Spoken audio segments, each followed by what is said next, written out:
Hello बच्चों, कैसे हैं सब लोग मस्त होंगे यार। तो चलिए इस सीरीज़ में एक और प्रॉब्लम डिस्कस करते हैं। तो प्रॉब्लम क्या है देख लेते हैं। A billiard ball of radius R initially at rest is given a sharp impulse by a cue. The Q is held horizontally at a distance h above the central line as shown in figure. एक billiard ball है, ठीक है, और जब बताया नहीं जाता है तो हम इसे जनरली सॉलिड स्फीयर ही मानते हैं। हालांकि जेई में अगर क्वेश्चन आएगा तो वो डेफिनेटली मेंशन करेंगे, बट फिर भी अगर कोई स्फेरिकल बॉल बोलता है और ये मेंशन नहीं करता है कि बॉल हॉलो है स्फीयर या स्फीयर सॉलिड है, तो in that case we will assume the solid sphere, ठीक है। तो इन्होंने कहा है कि सेंट्रल लाइन से एच हाइट पे एक इम्पल्स हमने प्रोवाइड किया है, कि ना हिट किया हमने क्यू से। तो the ball leaves the cue with speed v naught and because of its forward slipping eventually acquires a final speed 9 v naught by 7. Find out h.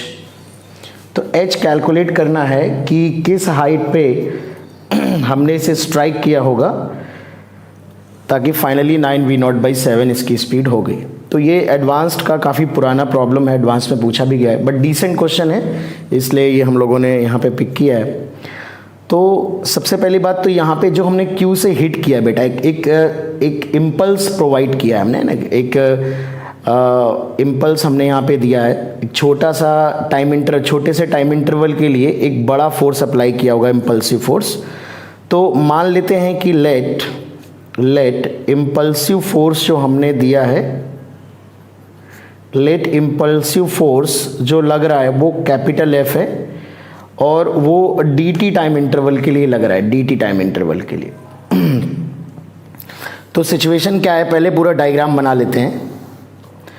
हमारे पास कुछ सिचुएशन इस तरह की थी कि एक स्फेरिकल बॉल है बेटा, और इस स्फेरिकल बॉल को सेंट्रल लाइन, ये लाइन है, इससे h हाइट ऊपर एक इम्पल्सिव फोर्स हमने इसको अप्लाई किया है फॉर टाइम इंटरवल dt, है ना। इम्पैक्ट है तो टाइम इंटरवल काफ़ी छोटा होगा, dt टाइम इंटरवल मानेंगे, dt टाइम इंटरवल के लिए। तो इस इम्पैक्ट की वजह से जो इसके पास पहले ना तो कोई लीनियर वेलोसिटी थी ना ही कोई एंगुलर वेलोसिटी थी, तो इस इम्पैक्ट की वजह से इस बॉडी ने, हमें बताया गया है कि एक linear velocity v not achieve कर ली और कुछ एंगुलर वेलोसिटी भी अचीव कर ली होगी, let us suppose omega naught. क्योंकि रफ सरफेस है तो कुछ है, या आप ये भी कह सकते हैं कि जो इम्पल्स आपने दिया है उसका एक एंगुलर इम्पल्स भी आएगा, क्योंकि वो सेंट्रल लाइन से पास नहीं हो रहा है। फ्रिक्शन तो अगर मैंने हॉरिजॉन्टल इम्पल्स दिया है तो एक ऑर्डिनरी फ्रिक्शन होगा, dt टाइम इंटरवल के लिए हम उसको इग्नोर कर देंगे। तो ये और इसके बीच में जो टाइम इंटरवल है वो dt का है, जो कि बहुत छोटा सा टाइम इंटरवल है, और इम्पैक्ट के दौरान जो ऑर्डिनरी फोर्सेस होते हैं उनके लीनियर और एंगुलर इम्पल्स को हम इम्पल्सिव फोर्सेस के जो लीनियर और एंगुलर इम्पल्स होते हैं उनके रिलेटिव में निगलेक्ट कर देते हैं। बट यहाँ पर क्या रहा होगा बेटा कि इसके बाद फॉरवर्ड स्लिपिंग हो रही है। फॉरवर्ड स्लिपिंग का मतलब ये जो लोवेस्ट पॉइंट है इसके पास वेलोसिटी फॉरवर्ड डायरेक्शन में होगी। तो अगर v इसकी नेट वेलोसिटी देखी जाए तो ये v नॉट इधर की तरफ होगा, r ओमेगा नॉट इधर की तरफ होगा। फॉरवर्ड का मतलब है v नॉट बड़ा रहा होगा r ओमेगा नॉट से, इसीलिए ये पॉइंट फॉरवर्ड स्लिपिंग करेगा। तो इस पे जो फ्रिक्शन लगेगा, काइनेटिक फ्रिक्शन लगेगा, क्योंकि इसकी वेलोसिटी फॉरवर्ड डायरेक्शन में है तो बैकवर्ड लगेगा, जो v नॉट को कम करेगा। फॉरवर्ड स्लिपिंग अगर हो रही है तो v नॉट को कम करेगा, ओमेगा नॉट को घटाएगा। एक्चुअली इस प्रॉब्लम में बेटा बैकवर्ड स्लिपिंग है, नॉट फॉरवर्ड, क्योंकि जो फाइनल वेलोसिटी है वो 9 v नॉट बाई 7 हो रही, v नॉट से ज़्यादा है, तो डेफिनेटली ये प्रॉब्लम में गलत नोट कर लिया है। बैकवर्ड स्लिपिंग दिया गया है, तो बैकवर्ड का मतलब है बेटा r omega not less than v not होगा। उस सिचुएशन में जो काइनेटिक फ्रिक्शन लगेगा वो आगे की तरफ लगेगा। तो ये आप सब लोग जानते हैं, अगर v not r omega not से बड़ा है तो ये पॉइंट फॉरवर्ड डायरेक्शन में जाएगा, उसे हम फॉरवर्ड स्लिपिंग बोलते हैं। इन that case kinetic friction backward लगता है। बट अगर बैकवर्ड स्लिपिंग का मतलब है कि r ओमेगा नॉट बड़ा है v नॉट से, तो ये पॉइंट पीछे की तरफ मूव करेगा। उस सिचुएशन में जो काइनेटिक फ्रिक्शन लगेगा वो आगे की तरफ लगेगा, और अगर काइनेटिक फ्रिक्शन आगे की तरफ लगेगा तभी v नॉट की वैल्यू जो होगी वो बढ़ेगी। ये बढ़ते बढ़ते कुछ v हो जाएगी और ये टॉर्क एंटी क्लॉकवाइज डायरेक्शन में ओमेगा के अपोजिट होगा, तो ओमेगा की वैल्यू कम होते होते सपोज ओमेगा हो जाती है, और फाइनली ये प्योर रोलिंग शुरू कर देता है। इन्होंने कहा eventually it requires A final velocity 9v0/7। ये जो वेलोसिटी है बेटा ये 9v0/7 है, तो ओमेगा यहाँ पे बॉडी प्योर रोलिंग करने लगेगी। प्योर रोलिंग की कंडीशन में जो कांटेक्ट पॉइंट होता है उस पर कोई रिलेटिव मोशन नहीं होता, आप सब लोग जानते हैं। तो अगर मैं यहाँ पे प्योर रोलिंग हो रही है तो आप समझ रहे हैं कि इस पॉइंट की नेट वेलोसिटी 0 होगी, बिकॉज ये ग्राउंड पे रोलिंग कर रहा है। तो v यहाँ पे आएगा, r ओमेगा की ये डायरेक्शन होगी, तो 0 वेलोसिटी का मतलब है v = r ओमेगा, ठीक है ना। तो मैं कह सकता हूँ कि v की वैल्यू 9v0/7 है, यहाँ पे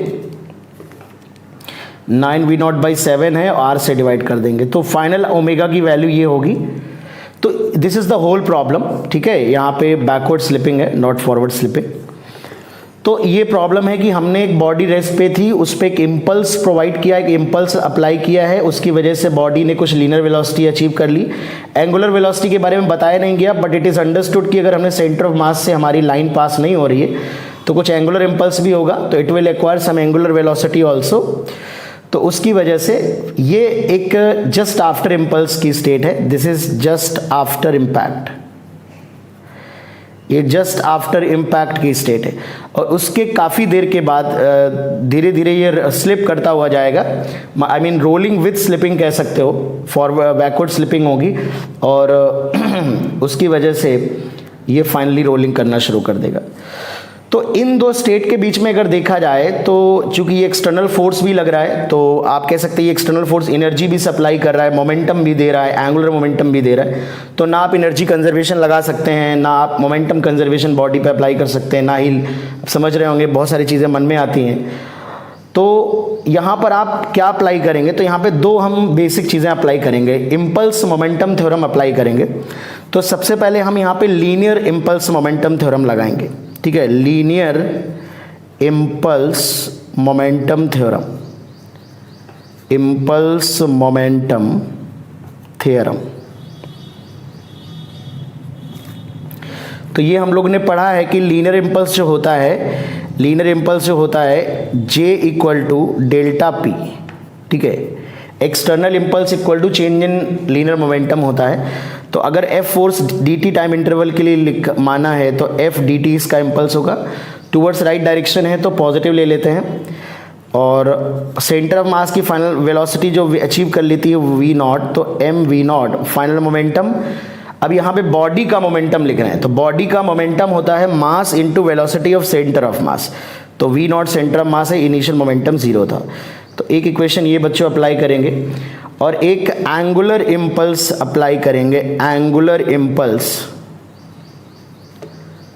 एंगुलर इम्पल्स होता है चेंज इन एंगुलर मोमेंटम होता है बेटा, ये एंगुलर इम्पल्स मोमेंटम थ्योरम है, ठीक है, रोटेशनल डायनेमिक्स में।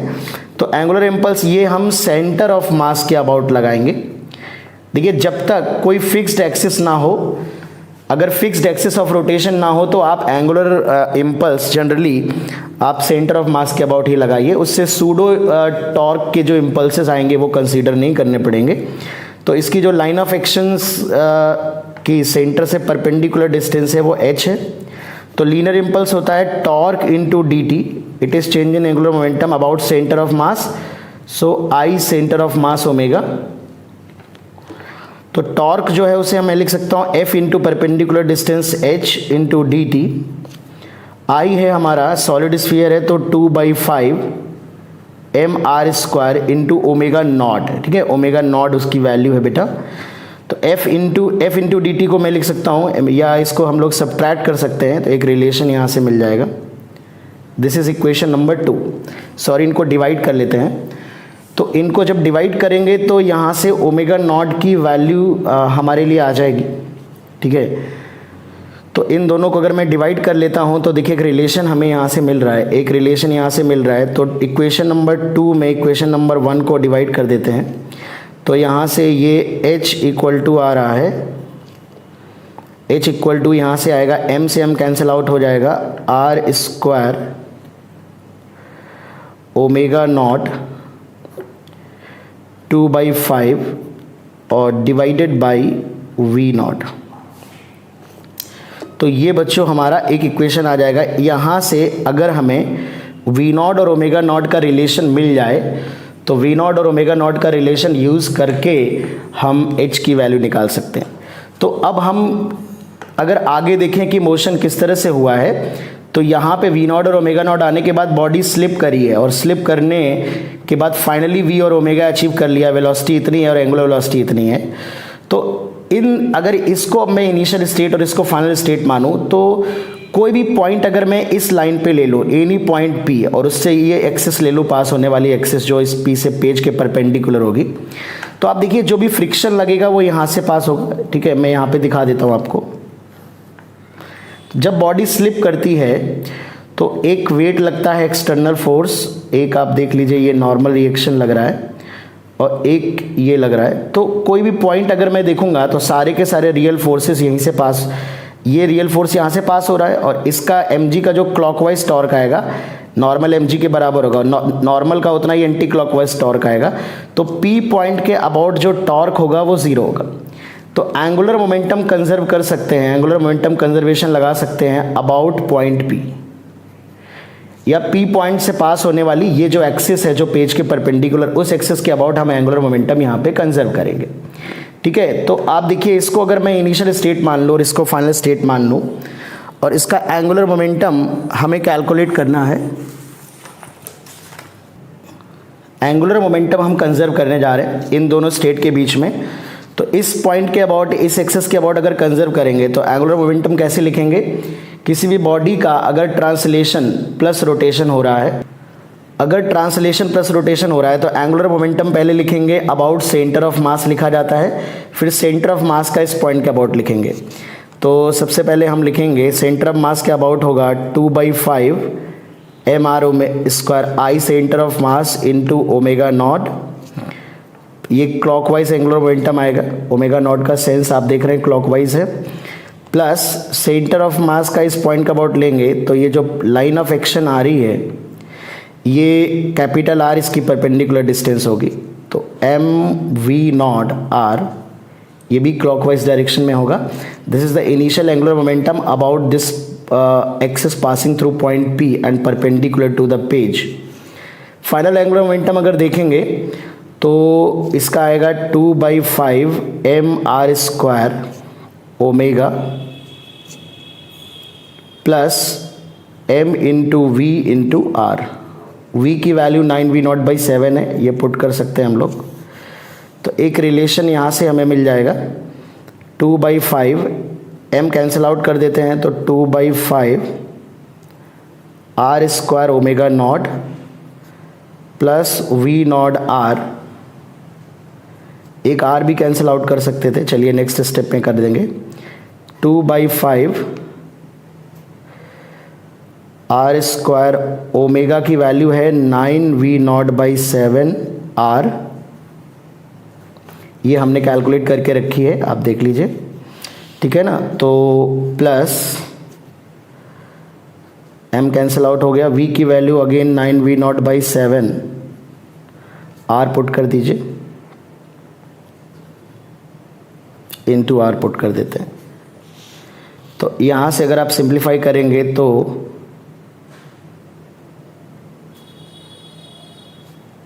नाइन v0/7 है इंटू r है, ठीक है, डिवाइड बाई r नहीं होगा, v की वैल्यू पुट करिए। तो सॉल्व कर लेते हैं, r कैंसिल आउट हो जाएगा तो 2/5 r omega not plus v0,